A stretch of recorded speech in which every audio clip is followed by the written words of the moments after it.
नमस्कार, मैं हूं प्रशांत और इस कार्यक्रम का नाम है ये फिल्म नहीं आसान। अक्सर आपने कहावत सुनी होगी कि अगर इंसान का वक्त और किस्मत साथ दे तो इंसान फर्श से अर्श पर पहुंच जाता है, और वही वक्त अगर साथ छोड़ दे तो इंसान अर्श से फर्श पर आ गिरता है। और हिंदी सिनेमा में ये कहावत खासी मायने रखती है। आज इस प्रोग्राम के दौरान मैं बात करूंगा एक ऐसी अभिनेत्री के बारे में जो दूसरे देश से आई और उन्होंने हिंदी सिनेमा में नाम कमाया, शोहरत कमाई, सराहना पाई, अवार्ड्स जीते, और फिर एक वक्त आया उनके करियर में जब उनका करियर थोड़ा सा डामाडोल हुआ। फिर उन्होंने एक जंग लड़ी एक भयानक बीमारी से, और वो जंग जीती भी, लेकिन अब वापस वो अपने करियर में फिर से अपने पैर जमाने की, वापस से वही शोहरत पाने की, वही कामयाबी पाने की कोशिश कर रही हैं। कमाल की एक्ट्रेस हैं और अब उनकी एक फिल्म आने वाली है जिसका नाम है डियर माया। पहचान गए होंगे आप मैं किसकी बात कर रहा हूँ, लेकिन मिलते हैं थोड़ी सी देर में।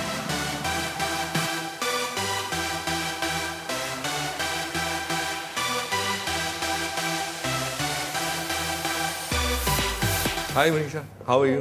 Very good, very good. तो मैं बात कर रहा था मनीषा कोइराला के बारे में, जिनकी फिल्म आने वाली है डियर माया। आप इनको सब लोग जानते हैं, हुनरमंद एक्ट्रेस, खूबसूरत एक्ट्रेस। और फिलहाल डियर माया की से हम लोग शुरू करते हैं। डियर माया जैसे पोस्टर में मुझे नजर आ रहा है, कुछ आज़ादी टाइप का एक फील आ रहा है कि आप कबूतर उड़ा रही हैं। आपके इंटरव्यूज में मैं पढ़ रहा था कि अभी भी आप नर्वस हैं। मतलब इतना सारा काम करने के बाद इससे आज़ादी नहीं मिली नर्वसनेस? एक्चुअली ये जो गैप हो गया था ना मेरा बीच में, उसकी वजह से जब मुझे कैमरे के सामने आना पड़ा और जब मुझे आई हैड टू एक्ट, तो बहुत नर्वस हुआ था। आई फेल्ट कि शायद मैं एक्टिंग पहली बार कर रही हूँ, तो मुझे मालूम है सुनने में बहुत अजीब सा लगता है, लेकिन हकीकत था।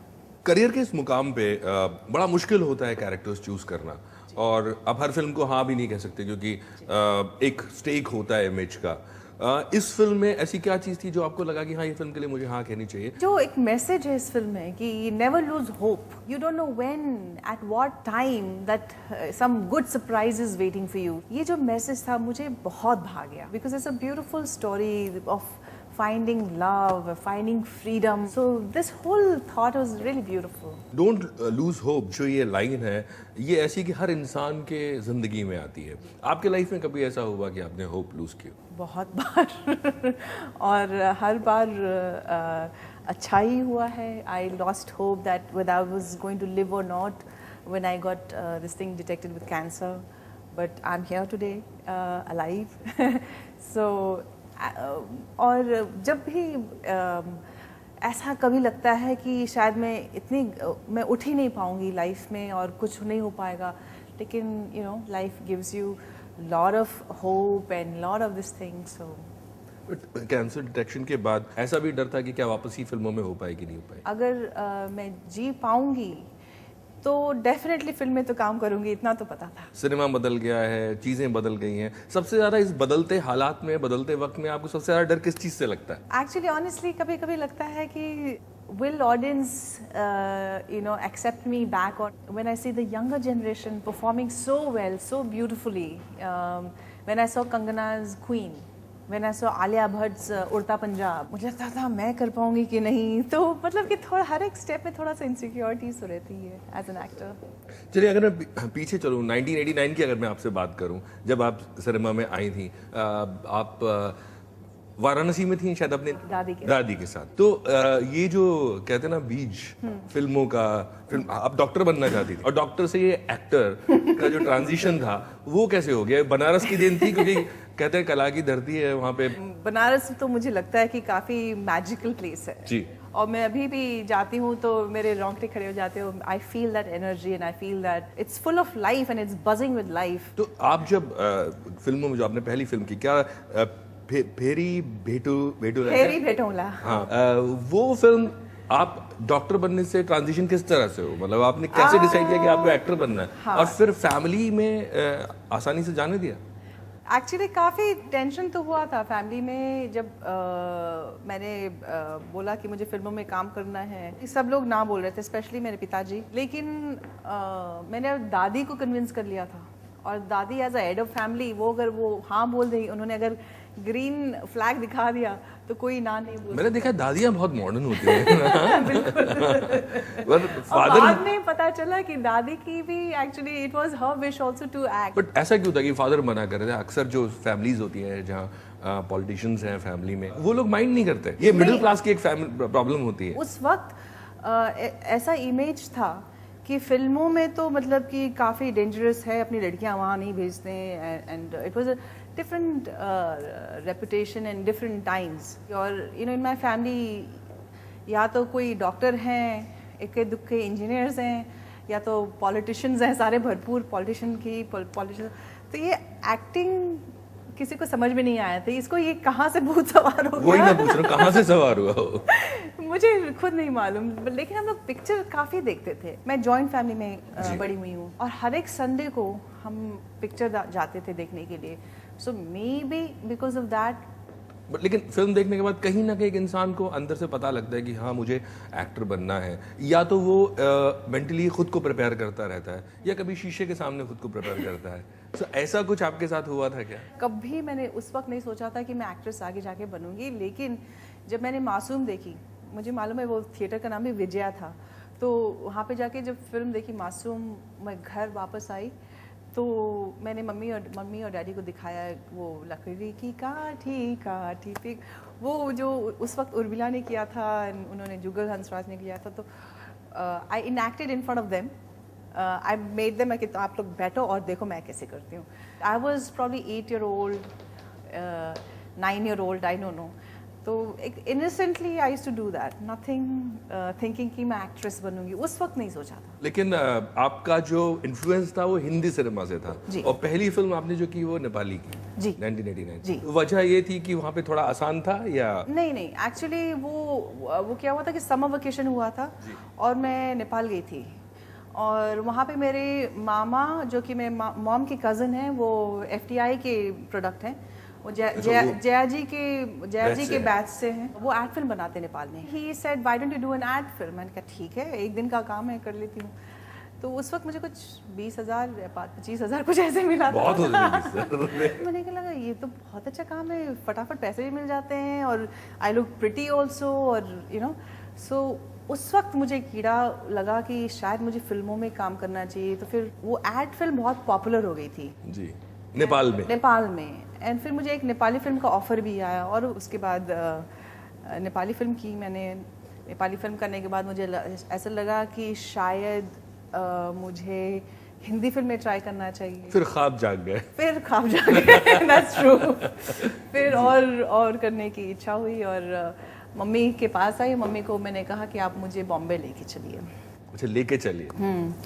तो मम्मी भड़क गई, ये क्या है। फिर मेरा एक्चुअली बर्थडे आने वाला था 16 अगस्त, तो मम्मी को मैंने इमोशनली ब्लैकमेल किया कि मुझे बर्थडे प्रेजेंट आपको देना है, तो आप मुझे बॉम्बे लेके चलिए। तो फिर समहाउ ऐसे करते ब्लैकमेल करते मैं बॉम्बे आ गई। बॉम्बे में मैंने सुभाष जी, बोनी कपूर जी, शेखर कपूर। आपने पिक्चर्स लेके डोर टू डोर आप? No, not that. I knew Meena Iyer very well that time. She was my mother's friend.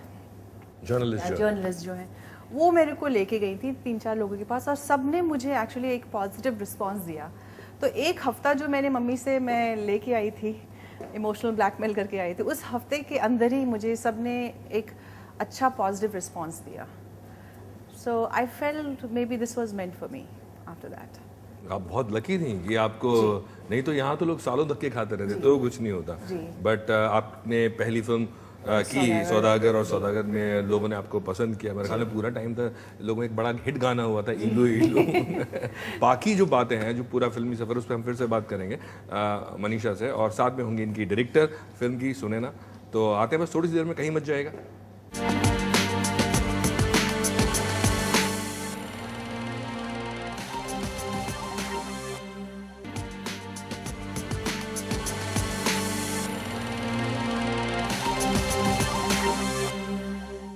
Break के बाद आपका एक बार फिर से स्वागत है। हमारे साथ है मनीषा कोइराला, और हम उनसे बात कर रहे हैं उनकी ज़िंदगी के बारे में, उनके सफ़र के बारे में। हम लोग बात कर रहे थे आपके बॉम्बे आने की, आपके फिल्मों में आने की। और मुझे ये बताइए कि एक वक्त एक्ट्रेस जब आती हैं, जब फिल्मों में कदम रखती है, और एक बार एक साथ आपको इतनी सारी शोहरत मिलती है, और वो शोहरत को संभालना बड़ा मुश्किल काम होता है। आपके साथ जब आपको वो शोहरत मिली पहली फिल्म के बारे में, पहले तो किस किस तरह के आपको रिएक्शंस और लोगों से किस किस खासतौर से पेरेंट्स से जो मना कर रहे थे? शुरुआत में तो काफ़ी मतलब कि सब लोग बोलते हैं कि एडवाइस करते हैं, और स्पेशली वो शायद रूल्स मैंने अभी तक संभाल के रखा है, और शायद मेरा फर्स्ट साइनिंग चेक भी मैंने संभाल के रखा होगा। सुभाष जी ने खर्च नहीं किया आपने? नहीं किया।